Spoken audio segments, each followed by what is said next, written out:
Hello friends, welcome to SSC coaching centre. दोस्तों, आज के वीडियो में चाल, समय और दूरी के बहुत ही इंपॉर्टेंट क्वेश्चन लेकर के आया हूं। पूरा वीडियो जरूर देखना। अगर आपने ये वीडियो पूरा देखा तो लगभग चैप्टर क्लियर है। आपका चैप्टर कंप्लीट है, लगभग 90% क्लियर हो जाएगा अगर आपने ये वीडियो पूरा देख लिया। तो टाइम, स्पेस, डिस्टेंस के जो क्वेश्चन होते हैं वो 90%, क्योंकि यही प्रश्न आते हैं एग्जाम में जो मैं आज की वीडियो में बता रहा हूं। तो पूरा देखना, कहीं पे स्किप मत करना। स्टार्ट करते हैं। प्रश्न पहला है, ए से बी की दूरी यदि कोई व्यक्ति 60 किलोमीटर पर घंटा की चाल से जाता है और 40 किलोमीटर पर घंटा की चाल से वापस आता है तो कुल दूरी के लिए उसकी औसत चाल क्या होगी। औसत चाल, औसत चाल का फॉर्मूला होता है 2x बाई बटे में x प्लस वाई, और ये मल्टीप्लाई में रहते हैं। ठीक है, अब मैं थोड़ा सा बेसिक क्लियर कर दूं। ए और बी की कोई दूरी है, जैसे ए और बी की ये कोई दूरी है। अब इस दूरी को क्या करा है कि 60 की चाल से तो गया, यहां से ये दिल्ली है, मान लो ये कोलकाता है, दिल्ली से कोलकाता 60 की चाल से गया और जब वापस आया तो 40 की चाल से आया, यानी कि एक ही दूरी को उसने दो बार तय किया। तो ये पहले वाली चाल x हो गई और बाद वाली चाल y हो गई। यही तो सवाल है। चलिए, और ये एक ही दूरी को दो बार तय किया ना, इसलिए यहां पे 2 आ जाता है। तो ये 2 आ गया। पहले वाली चाल x आपकी 60 है, बाद वाली चाल आपकी y जो कि 40 है, और बटे में दोनों को x और y को जोड़ेंगे तो 60 और 40 100 हो गया। 2 जीरो से आपके 2 जीरो कटा दो, 2 छिक्के 12, 12 चौके 48। औसत चाल निकल के आ गई 48 किलोमीटर प्रति घंटा। आंसर आ गया आपका, यही तो आंसर है। ठीक है, सभी को समझ में आया ना। चलो अब देखते हैं अगला प्रश्न। अगला प्रश्न है, यदि कोई कार चालक 3 असमान चाल 12 किलोमीटर प्रति घंटा, 20 किलोमीटर प्रति घंटा और 15 किलोमीटर पर घंटा की 3 समान दूरियां तय करता है तो कुल दूरी के लिए उसकी औसत चाल क्या है। पिछले क्वेश्चन में 2 चालें थी, यहां पे 3 चालें हैं। ठीक है, तो औसत चाल पूछ रहा है ना। औसत चाल देखिए आसान है, औसत चाल आपकी निकालनी है ना। औसत चाल, चलिए 3 बार दूरी को तय कर रहा है ना, तो 3 आ जाएगा। पहले वाली चाल x, दूसरी वाली चाल y, तीसरी वाली चाल z। बटे में क्या आएगा, एक्स वाई प्लस का वाई जेड प्लस का जेड एक्स। ठीक है, कर लो भैया सवाल को। 3 इंटू एक्स, पहले वाली चाल x, दूसरी वाली चाल y, तीसरी वाली चाल z हो जाएगी। चलो, x आपका कितना है 12, y है 20 और z है 15। बटे में आ जाइए, x और y का मल्टीप्लाई करके लिखना है। ठीक है, x और y का, ये x है और y है। 12 दुनिया का 24 और एक जीरो लगा देंगे तो 240, फिर प्लस का साइन। अब y और z का मल्टीप्लाई करना है 20 का 15 से, 15 दुनिया का 30, 30 में एक जीरो लगा देंगे 300, प्लस अब z और x का मल्टीप्लाई करना है, x और z का 12 का और 15 का मल्टीप्लाई करेंगे तो ये हो जाएगा 180। ठीक है, सबको हमने मल्टीप्लाई करके लिख लिया। अब जो कटेगा, जैसे जैसे कटेगा काट देंगे। अब देखो, सबसे पहले तो मैं लिख लेता हूं, ऊपर वाली वैल्यू है 3 गुने 12 गुने 20 गुने 15। नीचे वाली सभी वैल्यू प्लस में है तो जोड़ लेंगे, 300 और 240 540 और 180 जोड़ देंगे तो ये हो जाएगा 720। ठीक है ना, कटा लेंगे। अब देखो, एक जीरो से मैं सीधे सीधे यहां पे एक जीरो कटा देता हूं, कटा दिया ना। अब कटेगा 12 कम 12, 12 छिंग 72, 6 बार में ये कट गया। 3 से 6 2 बार में कट गया, 2 से 2 ये कट गया, बचा क्या आपके पास केवल 15। तो औसत चाल 15 किलोमीटर प्रति आवर हो जाएगी। यही है आपके प्रश्न का सही जवाब। आसानी से कर लिया करोगे इन प्रश्नों को, कोई गलती नहीं होगी। अब देखते हैं अगला प्रश्न। अगला सवाल है, एक आदमी अपनी संपूर्ण यात्रा को 3 बराबर भागों में बांटकर 20 किलोमीटर प्रति घंटा 40 60 की चाल से तय करता है, तो बताएं कि संपूर्ण यात्रा में औसत चाल कितनी है।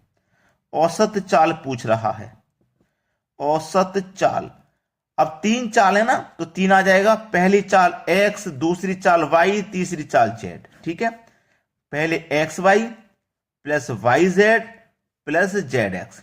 ठीक है, चलो 3 लिखूंगा इंटू ये x पहले वाली, ये दूसरी वाली y, तीसरी वाली z। x है आपका 20, y है 40, z है 60। पहले एक्स और वाई का मल्टीप्लाई, एक्स और वाई का यानी कि 20 का और 40 का, 4 दूनी का 8 और 2 जीरो आ जाएंगे, मतलब 800। ठीक है, 800 प्लस फिर वाई और जेड का मल्टीप्लाई, वाई और जेड, 6 चौके 24 और 2 जीरो मतलब 2400 प्लस अब जेड एक्स, जेड और एक्स, 6 दूनी का 12 और 2 जीरो मतलब 1200। ठीक है, चलो 3 इंटू 20 इंटू 40 इंटू 60 बटे मैं सबको जोड़ लेता हूं। ठीक है, 800 और 1200 2000, 2000 में 2400 जोड़ देंगे तो हो जाएगा 4400। ठीक है, 4400 ये हो गया। अब देखो 2 जीरो से मैं यहां पे ये 2 जीरो कटा देता हूं, कटा दिया ना। अब देखो इसको भी कटा दूंगा, 4 से, 4 से कट जाएगा ये 11 बार में। ठीक है, 4 से ये 11 बार में कट गया। अब आपके पास बचा क्या, 3 का मल्टीप्लाई 20 से और 6 से कर दोगे आप। ठीक है, 20 का मल्टीप्लाई 3 से करो 60 और 60 का मल्टीप्लाई 6 से करो तो 6 6 36 और 1 जीरो 360। डिवाइड में कितना है आपका, 11 है, 11 से कटा दो, 11 त्रिका 33 कटेगा, 3 बचेगा, फिर से 3, 11 दूने का 22, 8 बचेगा, नहीं जाएगा, 10.80 हो जाएगा, 11 सत्ते 77, 2 बचेगा। ठीक है, 11 सत्ते 3 बचेगा, 80 में 77 कट 3 बचेगा, 3 में 1 जीरो लगा देंगे, फिर 11 दूने का 22 कटेगा, यानी कि 32.72। ये आपके सवाल का सही जवाब हो जाएगा। आपको बस इतना ही हल करना है। समझ में आ गया ना सभी को। चलिए अब देखेंगे अगला क्वेश्चन। अगला प्रश्न है आपका, रवि अपनी साइकिल से 2 घंटे में 10 किलोमीटर प्रति घंटे की चाल से स्कूल जाता है और 15 किलोमीटर पर घंटे की चाल से वापस आता है, तो आने जाने में तय की गई कुल दूरी कितनी है। दूरी पूछ रहा है भाई, यहां पे दूरी कितनी है जाने आने में। ठीक है, आसान सवाल है, कठिन सवाल है, क्या है मुझे नहीं पता कैसा सवाल है। ठीक है, अब देखो 2 घंटे लग रहे हैं अपनी साइकिल से रवि को 2 घंटे में 10 किलोमीटर की चाल से वो 15 किलोमीटर की चाल से वापस आता है, यानी कि 10 की चाल से जाता है, 15 की चाल से वापस आता है। इतना तो क्लियर हो गया। अब ये जो चाल है पहले वाली एक्स है, दूसरी वाली चाल आपकी वाई है, ये भी क्लियर हो गया। क्लियर हो गया ना। एक ही दूरी को वो 2 बार तय करता है। स्कूल जाता है ना, घर से वो स्कूल जा रहा है, पहले 10 की चाल से जा रहा है, लौटते में 15 की चाल से आ रहा है। एक ही दूरी को 2 बार तय कर रहा है ना, तो 2 ले लेंगे, एक्स वाई, ठीक है, बटे में एक्स प्लस वाई। क्लियर है ना। इतना मैंने आपको बता दिया है, मल्टीप्लाई में रहते हैं। तो 2 इंटू एक्स आपका 10, वाई आपका 15, बटे में दोनों को जोड़ के लिखेंगे तो 25 हो जाएगा। ठीक है, 5 से कटाओ 2 बार में, 5 से कटाओ 5 बार में, और 5 से कटाओ 3 बार में। 2 दूने का 4, 4 त्रिका 12। ठीक है, 4 त्रिका 12। अब 12 है, लेकिन ये तो 1 घंटे का निकल के आया ना 12, वो तो 2 घंटे काम कर रहा है। वो तो काम कर रहा है भाई 2 घंटे का। कितना काम कर रहा है वो, 2 घंटे काम कर रहा है। ये बात को समझना। ये तो 1 घंटे का निकल के आया, वो 2 घंटे काम कर रहा है। तो 2 घंटे काम कर रहा है ना, तो 2 से मल्टीप्लाई कर दो, यानी कि 24 किलोमीटर। 24 किलोमीटर, ये इतना क्लियर हो गया। अब इसमें देखो, समझना प्रश्न को, x y into x plus y. जब वो 2 घंटे काम ना करेगा, 1 घंटे में, जैसे वो स्कूल गया तो 1 घंटे में पहुंच गया और 1 घंटे में वापस आया, ऐसा करेगा क्या, 2 घंटे लगेंगे। अब यहां पे एक्स और वाई को करेंगे आप, एक्स आपका 10 है, वाई आपका 15 है, बटे में 25 है, दोनों को जोड़ोगे तो 25, 5 त्रिका 15, 5 पच्चे 25, 5 से 2 बार में कटेगा, 2 त्रिका 6 आ गया, 2 त्रिका 6 आ गया ना। अब 2 घंटे के लिए आप क्या करोगे, 2 से मल्टीप्लाई कर दोगे तो 12 किलोमीटर। क्या हो गया, 12 किलोमीटर। क्लियर है ना। अब सवाल का आंसर कौन सा है, मैं तो 24 किलोमीटर यहां निकाल दिया, यहां 12 किलोमीटर निकाल दिया। सही क्या है, सही क्या है, देखो सही है, यह है आपका घर, होम, यह है आपका स्कूल। घर से स्कूल गए 10 की चाल से, वापस आए 15 की चाल से। ठीक है, वापस आए 15 की चाल से। अब समझे नहीं आप समझे नहीं, 10 की चाल से गए, 15 की चाल से वापस आए, तो और एक ही दूरी को उसने 2 बार तय किया, तो ये जो फॉर्मूला होता है ये किसका होता है, ये होता है औसत चाल का। इससे क्या निकल के आता है भैया, औसत चाल निकल के आती है। औसत चाल यानी कि जो 12 निकल के आया ना, ये 12 किलोमीटर प्रति घंटा है। जब 1 घंटे में 12 किलोमीटर, तो 2 घंटे में कितना चलेगा भैया, 24 किलोमीटर। समझ में आया? 12 किलोमीटर प्रति घंटा, यानी कि 1 घंटे में वो 12 किलोमीटर चलेगा, तो 2 घंटे में वो कितना चलेगा? 24 किलोमीटर। तो इसका मतलब आंसर आ गया था 24। फॉर्मूला मत भूलना, ये औसत चाल का है। ठीक है, एक ही दूरी को 2 बार, जब 3 बार तय करता है तो यहां 3 आ जाता है, और मैंने पहले भी क्वेश्चन करके बता दिए हैं, तो आपको कोई समस्या यहां पे बिल्कुल भी नहीं रहनी चाहिए। ठीक है, सभी को समझ में आ गया ना? चलिए अब देखेंगे अगला सवाल। अगला प्रश्न है दोस्तों, ये प्रश्न को बिल्कुल मिस मत करना। एक बस कानपुर से लखनऊ 60 किलोमीटर पर घंटे की चाल से जाती है एवं उसी रास्ते 50 किलोमीटर पर घंटे की चाल से वापस आती है। यदि वह वापसी के समय 1 घंटा अधिक समय ले तो कानपुर से लखनऊ की दूरी कितनी है? कुछ समझ में आया? इसको फॉर्मूले से करोगे आप, डिफरेंस निकालोगे, बराबर समझना, a इंटू बी बटे में आ जाएगा a माइनस बी, और यहां रहेगा समय का अंतर। याद रखना, समय का अंतर। ठीक है, अच्छा प्रश्न है ये। देखो, एक बस कानपुर से लखनऊ के लिए, कानपुर से लखनऊ के लिए 60 की चाल से गई जाती है एवं उसी रास्ते से 50 की चाल से वापस आती है। बिल्कुल उसी रास्ते से 50 की चाल से वो वापस आती है। वह वापसी के समय 1 घंटा अधिक समय लेती है। 1 घंटा अधिक समय ले रही है वापसी में। जैसे जाने में मान लो 5 घंटे लिए, आने में 6 घंटा ले रही है, ऐसा ही तो होगा। तो ये पहले वाली चाल आपकी ए, दूसरी वाली चाल आपकी बी। ये ए हो गया, ये बी हो गया। ठीक है, सॉल्व करिए। ए आपका कितना 60, बी आपका कितना 50, बटे में दोनों का अंतर, दोनों का अंतर यानी कि 60 का और 50 का अंतर कितना आ जाएगा? 10। ठीक है, और यहां मल्टीप्लाई कितना रहेगा? समय का अंतर। मल्टीप्लाई कितना रहेगा भाई? समय का अंतर। तो समय का अंतर कितना है? 1 घंटा अधिक समय लेती। जैसे मान लो जाने में उसने 5 घंटे लिए, आने में 6 ले लिया, तो समय कितने का है? अंतर कितने का? 1 का ही तो है, तो मल्टीप्लाई 1। सवाल खत्म। ठीक है, सवाल खत्म, कुछ बचा ही नहीं प्रश्न में भाई, सवाल हो गया खत्म। 1 0 से 1 0 कट जाएगा। 6 का मल्टीप्लाई करूंगा 5 से तो 30 हो जाएगा। 6 का मल्टीप्लाई 5 से करूंगा 30। ठीक है, अब यहां पे देखना, 30 का मल्टीप्लाई 1 घंटे से करूंगा, ये 30 हो गया ना। 30 का मल्टीप्लाई यहां 1 से करूंगा तो 30 ही रहेगा। 30 का मल्टीप्लाई 1 से करूंगा, ये 1 घंटा है। समय का अंतर ना, ये 1 घंटा है। 1 घंटे का मतलब हो गया 60 मिनट। चलो, अब उसने जो पूछा है ना उस पर ध्यान दीजिए। 1 घंटा अधिक समय ले तो कानपुर से लखनऊ की जो दूरी है वो कितनी है?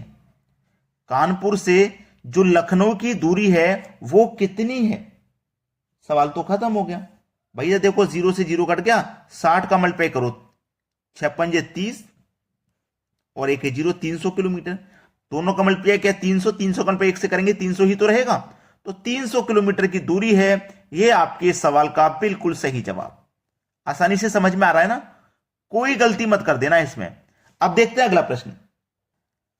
अगला प्रश्न है, 10 किलोमीटर पर घंटे की चाल से राजन अपने विद्यालय नियत समय से 8 मिनट देर से पहुंचता है। यदि वह 12 किलोमीटर पर घंटे की चाल से चलो तो नियत समय से 4 मिनट पहले पहुंच जाता है, तो उसके विद्यालय तथा घर के बीच की दूरी कितनी है? ऐसा प्रश्न आपने बार बार देखा होगा, बार बार, बहुत बार आता है। कितने की चाल से गया तो लेट पहुंचा, इतने की चाल से गया तो जल्दी पहुंचा। ऐसे क्वेश्चन बहुत बार आते हैं। डिफरेंस इक्वल टू चालों का गुना। ठीक है, यानी कि ए गुने बी, चालों का अंतर यानी कि ए माइनस बी, जो पिछले क्वेश्चन में मैंने बताया, इनटू यहां क्या करेंगे? यहां आपके पास 2 टाइम है, एक तो 8 मिनट का है और एक 4 मिनट का है। तो देखो, टाइम 1 और टाइम 2, 2 टाइम है ना, दोनों को आप जोड़ दोगे। समझ लेना, बस सवाल को अभी बता रहा हूं, बार बार गलती मत कर देना। ठीक है, अब सवाल खत्म हो गया। पहले वाली चाल आपकी कितनी है भैया? ये आपकी ए है और ये आपकी बी है। पहले वाली चाल 10, दूसरी वाली चाल 12, बटे में दोनों का अंतर 2 आ जाएगा। दोनों का अंतर 2 आ जाएगा। इनटू टाइम 1 और टाइम 2 दोनों को जोड़ देंगे, कितना हो जाएगा? 8 मिनट और 4 मिनट मिलकर के कितना हो जाएगा भैया? 12 मिनट। हो गया ना, सवाल खत्म। कुछ बचा है क्या सवाल में? अब एक चीज बची है, ये जो टाइम है ना, ये मिनट में है और ये घंटे में है, तो मिनट को भी घंटा बनाने के लिए 60 से डिवाइड करेंगे। सही कह रहा हूं ना? गलती तो नहीं की अभी तक आपने। अब हो गया सवाल खत्म। 12 से 60 5 बार में कटेगा, 5 से 10 2 बार में कटेगा, 12 दूने का 24, बटे में कितना है आपका 2, 2 से करो डिवाइड, यानी कि 12 किलोमीटर। कितनी दूरी है भाई? 12 किलोमीटर की दूरी है। आंसर आ गया आपका। अब देखेंगे अगला क्वेश्चन। अगला क्वेश्चन है आपका, यदि कोई गाड़ी 40 किलोमीटर पर घंटे की चाल से चले और अपने सही समय पर सही स्थान पर 11 मिनट देरी से पहुंचती है, यदि वह 50 की चाल से चले तो केवल 5 मिनट देरी से पहुंचती है। पूरी यात्रा करने के लिए गाड़ी की सही समय मिनट में क्या है? सवाल हो गया खत्म। सवाल हो गया भाई खत्म। कुछ भी नहीं है इस सवाल में, अब आप आसानी से कर दोगे। डिफरेंस बराबर पहले वाली चाल यानी कि ए गुने बी करेंगे, बटे में दोनों का अंतर। यही तो बताया था मैंने, दोनों का अंतर। और टाइम 1 टाइम 2 को जोड़ लेना है। अंतर करना है या जोड़ लेना है, देखिएगा जो प्रश्न में है उसी के अकॉर्डिंग हमें सवाल करना है। यदि कोई गाड़ी 10 किलोमीटर 40 की चाल से चले और अपने सही स्थान पर 11 मिनट देरी से पहुंचती है, यदि वह 50 की चाल से चले तो केवल 5 मिनट देरी से पहुंचती है। यानी कि दोनों में देरी से पहुंच रही है। एक तो सवाल होता है देरी से पहुंचना, एक होता है पहले पहुंचना। यानी कि एक जगह होगा देरी से पहुंचना, एक जगह होगा पहले पहुंच जाना। अब यहां पे दोनों जगह देरी से है तो टाइम 1 और टाइम 2 का अंतर होगा। एक जगह बाद में पहुंचे, एक जगह पहले पहुंचे तो दोनों को जोड़ेंगे। अगर दोनों जगह बाद में पहुंचे तो अंतर, और दोनों जगह पहले पहुंचे तो भी अंतर। बात समझ में आ गई ना? अब ए आपका कितना भैया 40, बी है आपका 50, बटे में दोनों का अंतर 10, टाइम का अंतर 11 और 5 का अंतर 6, और ये मिनट है। घंटा बनाने के लिए 60 से डिवाइड कर दो। 6 से 60 10 बार में कट जाएगा, और 10 से 50 5 बार में कट जाएगा, 10 से 40 4 बार में, 4 पंजे 20 हो जाएगा। कितना हो जाएगा? 20। इसका मतलब 20 किलोमीटर है। सवाल खत्म? नहीं। गाड़ी का सही समय मिनट में क्या है? दूरी नहीं पूछ रहा। मैंने सोचा वो दूरी पूछ रहा है, वहां की वो दूरी नहीं पूछ रहा, वो सही समय पूछ रहा है मिनट में। 5 मिनट देरी से पहुंचता तो यात्रा पूरी करने के लिए गाड़ी में जो समय लगेगा, यानी कि समय पूछ रहा है वो। समय बराबर क्या होता है? दूरी बट्टे चाल। दूरी कितनी निकल के आ गई? 20 की। और चाल हमारे पास कितनी की है? 40 की। पहले वाली चाल लेंगे 40 की। 20 एकम 20, 20 दूनी 40 यानी कि 1/2। और 1/2 का मतलब क्या है? समय ये 1/2 यानी कि आधा घंटा है। आधा घंटा का मतलब क्या है? 30 मिनट। आधा घंटे का मतलब क्या है? 30 मिनट। वो मिनट में ही तो पूछ रहा था। तो कितने मिनट लगेंगे भाई? 30 मिनट लगेंगे। सवाल खत्म। अब देखते हैं अगला प्रश्न। अगला प्रश्न है, राम अपने नियत समय पर अपने घर से विद्यालय चलना आरंभ करता है। यदि उसकी चाल 5 किलोमीटर प्रति घंटा हो तो वह 7 मिनट देरी से पहुंचता है। यदि उसकी चाल 6 किलोमीटर प्रति घंटा हो तो 5 मिनट पहले पहुंचता है। उसके घर से विद्यालय की दूरी कितनी है? अब तो आप आसानी से कर लोगे, क्योंकि एक जगह तो देरी से पहुंच रहा है और एक जगह पहले पहुंच रहा है, तो दोनों टाइम को जोड़ेंगे। डिफरेंस बराबर ए गुने बी बटे में ए माइनस बी इंटू टाइम 1 और टाइम 2 को आप जोड़ोगे, क्योंकि एक जगह देरी से पहुंच रहा है, एक जगह पहले। अगर दोनों जगह देरी से पहुंचे तो अंतर करना है, और दोनों जगह पहले पहुंचे तो भी अंतर करना है, और एक जगह देरी हो एक जगह पहले हो तो जोड़ना है। चलिए, ए की चाल कितनी है आपके पास? 5, बी है आपके पास 6, दोनों का अंतर 1 आ जाएगा, इंटू दोनों टाइम को जोड़ लो, 7 5 12 मिनट। इसको घंटे में कन्वर्ट करने के लिए 60 से डिवाइड। ठीक है, 12 पंजे 60, 5 से कट गया 5, बचा कितना आपके पास? 6, यानी कि 6 किलोमीटर की दूरी है। यही है आपके सवाल का सही जवाब। तो आपने लाइक नहीं किया या शेयर नहीं किया तो कर दीजिए भाई। बहुत ही बेहतरीन वीडियो लेकर के आया हूं। सभी टाइप के क्वेश्चन आपके कंप्लीट हो जाएंगे टाइम, स्पीड, डिस्टेंस के। ठीक है दोस्तों, धन्यवाद।